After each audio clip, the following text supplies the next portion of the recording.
The data shows that 84% of podcasts don't make it past episode 10. And as someone who has been launching and managing podcasts for my clients since 2019, this absolutely breaks my heart. I've seen my clients go beyond 50 episodes, 100 episodes, 200, even 300 episodes at this point, and I've seen the impact that their podcast has had in their business and growing their business and building their authority and creating opportunities for them that they may not have had they not had their podcast in that long form way to connect with people. And that wouldn't have happened if they didn't make it past episode 10 and kept going. So what we're going to talk about in this video is why I see podcasters burning out and the framework that I walk my clients through and I teach so you can make it past episode 10 and make it to episode 100 or 200 and really build a true foundational marketing asset in your business with your podcast. If this is our first time meeting, I'm Kate. I am a mom of 3. I'm an entrepreneur, and I have been running a podcast management agency where I support women entrepreneurs in launching and then the back-end management of their podcast since 2019. I'm also a strategist and a coach, and I work with women to see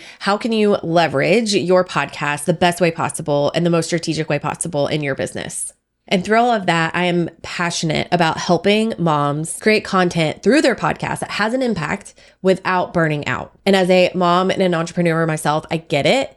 The overwhelm is real. There are so many plates in the air, and sometimes marketing and working in our business can take a backseat, especially if you're working with clients or you're a service-based business owner. It's easy to push aside our own marketing and say, wait. I just need to focus on my clients and my client work. And I do see a tipping point that does happen where it's almost a two-sided coin. Podcasting and long-form content, whether we're talking about podcasting or YouTube or blogging, whatever we're talking about there. In this video, I'm focusing mainly on podcasting, but when I'm talking about long-form content strategy, a lot of times it's going to apply to any of these. And when we think about long-form content, it's a two-sided coin because on the one side, success with long-form content does take consistency. It does take time. It has a compounding effect. But the other side of the coin is that you are not getting that like instant gratification necessarily from what you're putting out. Now, this depends, of course, but for the most part, you aren't getting likes and comments and things, especially at the beginning as you're just getting started and as you're putting your work out into the world and putting your content out into the world, you're not getting that immediate feedback. And so it can be easy to not see the results of it and not keep the momentum with it. And to say, okay, I see a direct result here, like whether that's maybe like Instagram and you're seeing likes on reels or comments on reels, or, okay, I serve X client and I make this amount of money. Like I can see that direct result. With long form content, especially at the beginning and especially as you're building, a lot of times you don't have that direct result. And so it can be hard to keep the momentum. And then you end up burning out and stopping before you are really able to see the impact that it can have. So I'm going to dive into those 3 reasons where I see podcasters burning out and also tying in my framework and the way that I work with clients and coach clients when we're working through this strategy. So you can have some takeaways to say, what's a different way that I can think about this so that I can keep momentum with my podcast content and not burn out. So the first place where I see business owners burning out with their podcast is their podcast is not positioned correctly within their marketing ecosystem, or they're not viewing it correctly as a part of their marketing ecosystem. And what I mean by this is, as a business owner who's creating content for your business, I think the most advantageous thing you can do is have a short form content strategy and a long form content strategy. So with a short form content strategy, that's of course, we're thinking like social media, TikTok, Instagram, X, Threads, where people are typically probably discovering you for the first time. I really like to think about short form content as more of that discoverability tool where people are seeing you for the first time. They're getting to know you. They're getting to maybe understand a little bit more about your personality, those types of things, where your long form content side is going to be more of a nurture tool. And again, there's like no absolutes here. So of course there is organic discoverability within podcasting. And especially when we talk about my clients who are using YouTube first and they're doing YouTube first as discoverability, and then they're pulling that and putting the audio onto a podcast platform. They have some organic discoverability through platforms like YouTube, or again, if they have a really solid blog strategy that connects to their podcast, and there can be organic discoverability that way. And of course, there can be organic discoverability if your podcast is showing up in you might also like on Apple Podcasts, if you're in the charts, if you are showing up for SEO keywords. So there's all kinds of different ways to approach discoverability with long form content. But for the most part, and what I want my clients to focus on is podcasting as that nurture vehicle where people have likely discovered you and they are now coming to go deeper with you. They have said, okay, I like what this person is talking about. This resonates. They're solving a problem I have. I want to go deeper and I want to learn more. And through your long form content, you're really building an even deeper connection with them. The other component about not being clear on where your podcast falls within your marketing ecosystem and how it can lead to overwhelm is you're not leveraging your long form content in ways that can inform your other marketing, like social media, like email. When I'm working with my clients, whether they have a podcast and they're coming to me and we're looking overall at the strategy of their podcast, or when I'm launching a podcast from the ground up with clients, we look at what does it look like if we made the podcast sort of that middle hub of your entire content strategy. And not to say that every single social media post or email is going to be related to a podcast episode, but your podcast and long form content can take some of that overwhelm off of your other content creation. Because the last thing that I want for my clients is for their podcast to feel like just another thing on their to-do list. If they don't see how does this fit into my entire vision for my business and the goals for my business, if we can't see where it fits there, then it does just become another task. And that's where the overwhelm can set in. And this also ties back to being really clear on how your podcast is supporting your business. Because if you are creating episodes that are building authority in your industry, you are solving problems, you're answering questions, you're hitting pain points, you're creating mini transformations for the people that are tuning in and listening, then that content is also going to be perfect for social media and emails as well. Now, it will take some tweaking to make it social or email forward. And I'm definitely against repurposing blindly, basically, across a bunch of different platforms without really tweaking it to make it social forward for that platform. I think that's a waste of time. You are going to end up potentially doing yourself a disservice because you're creating content for a platform that doesn't fit it.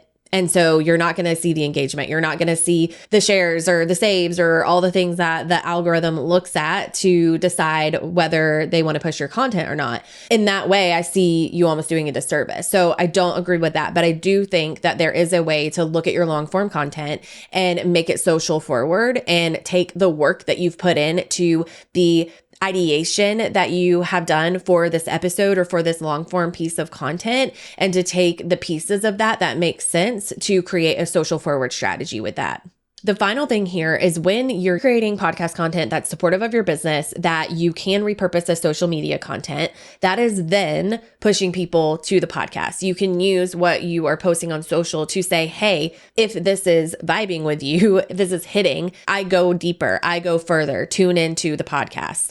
And so it becomes this flywheel of your able to market more effectively, like market your podcast and pull people into the show, which is what we all want. We want to grow listeners. We want to have more people tuning in and listening because, again, if it is your main nurture vehicle, then it probably is doing some heavy lifting in your customer journey. So we want to bring people there, but then we are using the podcast content to make the social media side of things easier, more streamlined, more seamless. And so it really can work together. Because again, I'll give this example for some of my clients. When they come to me, I look at their social media and I'm like, I have no idea that you have a podcast. Like if your podcast is truly the nurture vehicle in your business and you want people to be listening there so that they can get to know you, your method, your framework, like all your processes more and deeply so that they want to hire you and work with you, I have no idea that you have a podcast, right? And a lot of times the podcast gets put on the back burner from a marketing perspective, and they're doing more like instant gratification type social strategy of those like dopamine hits and the instant likes and comments. And then no wonder it's easy to fall off and burn out because their podcast is really just an afterthought for them. And then it becomes almost a self-fulfilling prophecy, because if it is an afterthought, then it will lead to more negative results like not growing and not having the impact that you want it to have because people don't even know that it exists. You're not putting the energy into it that it needs to grow. And so when I'm working with clients around this problem or around this aspect of positioning your podcast correctly within your marketing ecosystem. That's what I call the align part of my framework, the align part of the Amplify method that I use and I work with clients on. And that is first aligning your podcast with your business goals. And in Podcast Powerhouse, my self-led course where you can walk through and learn my entire framework and how I approach really positioning your podcast strategically in your business, the first step is that alignment pillar and that alignment piece, because we want your podcast to just be more of a natural extension of your business strategy. And so we have to get really clear on, okay, what are the goals of my business? Like, what am I even trying to achieve here? What am I trying to do? And how does the podcast fit into that? The other piece of this too is we want to look at within this align pillar, like how do we create a content plan that aligns with your audience's needs and your customer journey? You are answering the questions that they have. And I've seen this happen, and this is easy to happen, but we think about our podcast and we think about like, oh, I'm just going to talk about the things like I want to talk about and that I'm excited about, because that's how I'm going to keep going. And that's how I'm going to keep momentum. And there's a piece of that, right? We do want to be excited about what we're talking about, but also your show is going to be successful in all the ways, from it being, positioned well within your marketing ecosystem when it is what your clients are actually looking for and the problems that they are actually wanting solved. That is what is going to lead them to tune in, right? So we want to be really clear on that and what that looks like. All of that falls within that alignment pillar, getting really clear on your business goals, on your podcast goals, and then creating a content plan that makes sense in the midst of all of that. I have a free download that I'll link below too called Podcast Power Hour. And in that is for my students to take it and sit with it when you're planning out content for the month ahead, or if you like to be even more ahead and you like to plan quarterly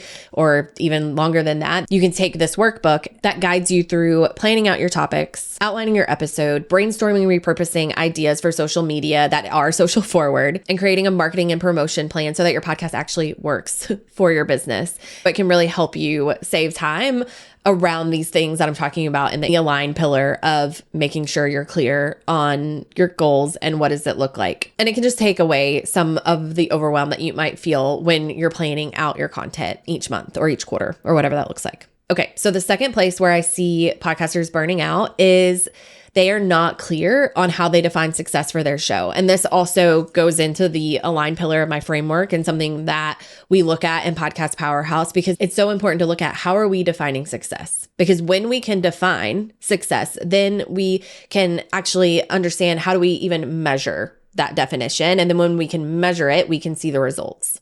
So is it downloads? Is it direct revenue generated from our podcast? Is it the number of clients that I see coming into my business? Is it just to simply have a platform where you're creating content on a consistent basis because you know that this is a stepping stone in place to lead to other opportunities like speaking engagements or writing a book? And I'm telling you, it can mean success for you just to show up every week consistently and create great content on your show and create content that resonates, that creates a deeper connection with your people. Like that in and of itself can be your marker for, am I successful here? Literally.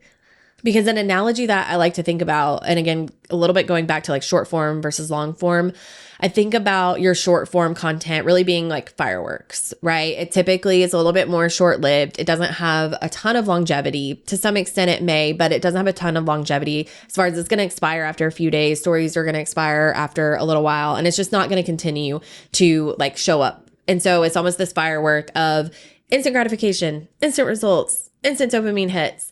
And there's a place for that, right? In our business. And there's a place for that connection in that way.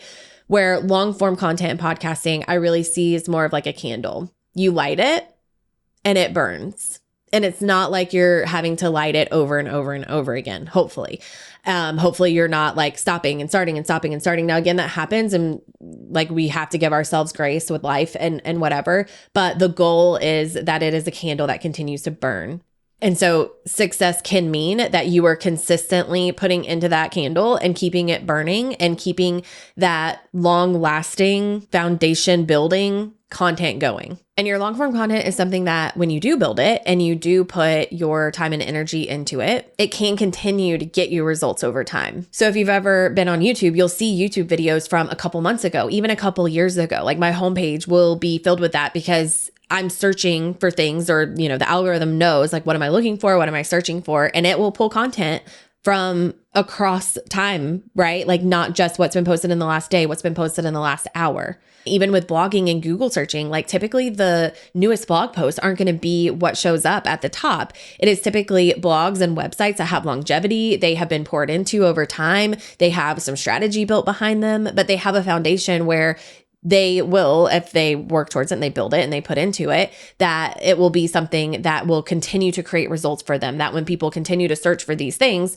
their content is the one that's going to show up, and they're the person that people are going to be led to. So when you can define success and you can measure it, then you can figure out, okay, what am I measuring? And I do want my clients to see a measurable ROI on their podcasts. I think that's a huge motivator, and to continue to keep going, to get past episode 10. Truly, when you've had 100 episodes to hone your message, when someone comes into your world at episode 101, where they're hearing exactly what they need, you wouldn't have gotten to episode 101 with everything you've learned, everything you've experienced, and the reps that you've put in place to just put out an episode consistently every single week. Okay, so if we know what we're measuring against, then we also know, okay, what do I need to track? So if the definition of success for our show is it's leading to more client calls, more inquiries, more sales, then we want to be able to track that. We want to be asking our clients, hey, how did you find me? Was the podcast a part of your customer journey? We want to add that question onto our onboarding form. You can have specific trackable links in your show notes where you can see, are people directly clicking into my sales pages, into my products from these links? And this isn't even necessarily a perfect answer for knowing the ROI from your podcast, because so many times we don't know exactly where the podcast fell in our customer journey. They may have found us on social media. They may have found us somewhere else. We've nurtured them via our podcast content, but then we're sharing on stories about our newest offer. It is the right time for them and they buy that way,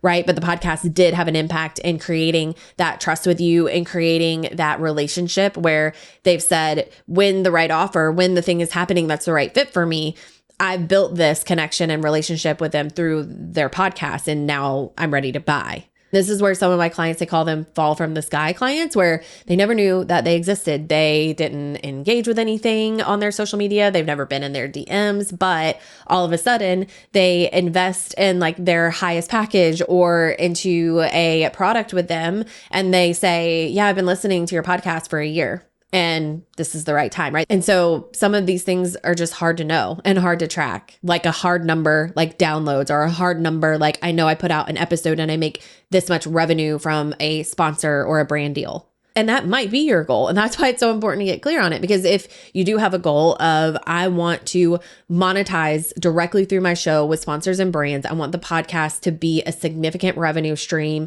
in my business, then your approach to content and your strategy is going to be likely different in order to meet that goal, in order to meet exponential growth so that you can continue to grow your download numbers to hit that goal of being able to make that a reality for you. When you do define success for your podcast, then you can look at it and say, is it doing what I'm intending it to do? Am I seeing success with it? Is it something I should continue to invest in? These are all important questions because it may not be. For some of you, you may find this isn't working for my business. I need to take a different approach. I need to have a different long form content strategy. Maybe I do need to pivot something. And when you are clear and you are able to see the results and you are able to measure them, then it's easier to keep your momentum and not burn out because you are seeing the impact that it's having for you. And when things feel hard, you can look back and you can see the longevity. You can see how all the dots connect to keep moving forward without burning out. So the third place where I see people burning out is they don't have a good process or workflow in place for their podcast.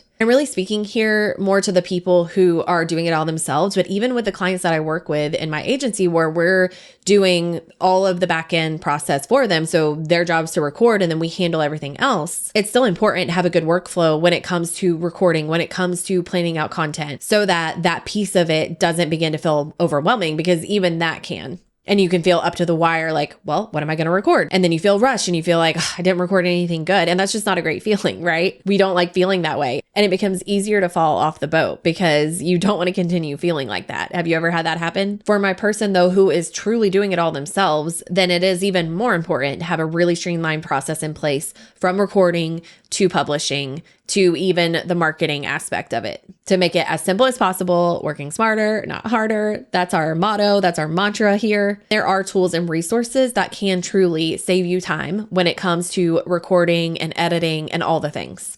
And so in my framework, this is the simplify pillar. And so in Podcast Powerhouse, we look at, okay, when we take a look at your entire workflow and in your entire process and we map that out, where are places where we can save time, streamline, get rid of, potentially delegate if you're at a place in your business where you can outsource some of the editing and the back-end components like we provide in our agency. When you are at that point where you can have support with that, you look at what does that look like so that I can save time here and reduce my overwhelm in this part of the process? Because just that part of the process, even if you have all the content ideas in the world and like that is not a problem for you, you are burning at the brim with things to talk about, just having a really clunky, wonky process from setting up to record to editing to post-production to all the things can really create so much overwhelm that it becomes something that burns you out. So anywhere where we can make that less overwhelming, even when it comes to just setting up your microphone, like if these pieces of your process take you 30 minutes to an hour, like some of the time, like that's not sustainable. Again, especially when we're thinking as moms and as business owners and we're handling so many things. So many of us are solopreneurs. We are wearing tons of hats. Like we have to save time where we can. So the simplify pillar is really all about that. Like how do we save time? And so I want you to have a process in place that you can actually stick to. Again, I think ultimately the goal is to be creating enough revenue in your business so that it is something that you can delegate and you can outsource out because it's likely not your zone of genius. And you likely didn't get into podcasting or creating long form content because you love editing and you love all the back end pieces of it. But I know a lot of you maybe aren't at that point in your business yet, but you do want to invest in a long form content strategy, which I'm so glad you are. And I don't want you to burn out. So we want to look at that workflow. Where are you getting stuck? What's causing the most problems? What are some tools, some resources, some things that can make it easier? And how can we simplify and how can we save time? And then I will speak to the third pillar of my Amplify framework, which is Amplify. This is where we are maximizing the impact of every episode with an intentional repurposing strategy. And in Podcast Powerhouse, I walk my students through what does this look like? How do you create one that works for your business? How does it fit into your social media marketing, into what you're already doing, into what already may be working for you? How can you make that a little easier? What does a social forward content strategy even look like? We're also looking at other components of repurposing. Like what does this look like to repurpose to YouTube, to a blog? What does it look like to have a YouTube first strategy instead? These are all things that we can think about when we are trying to leverage our podcast and our long form content strategy in the most significant way that we can. So when we're looking at those pillars, when we're looking at align, is our podcast aligned with our business goals? How do we define success for our show?